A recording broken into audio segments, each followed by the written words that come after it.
যুদ্ধ আর মানুষ যদি কষ্ট দেয় তাহলে বুঝতে হবে সেটা আমাকে যদি কষ্ট দেয় না তাহলে সেটা বুঝে নিতে হবে সেটা আমার সাইজের নয়।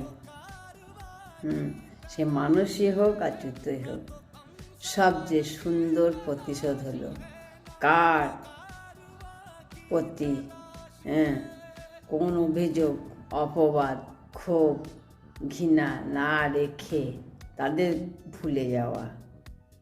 যে মানুষ মানায় না তাকে ধরে রাখা শুধু নিজেরই কষ্ট। সত্যি আমি বুঝতে পারি এটা। আমি দেখেছি যে মানুষ বোঝে না তাকে মানিয়ে রাখাটা খুব কষ্টের হয়। ছেড়ে দিলে দেখবে মনে হালকা শান্তি নেমে আসে।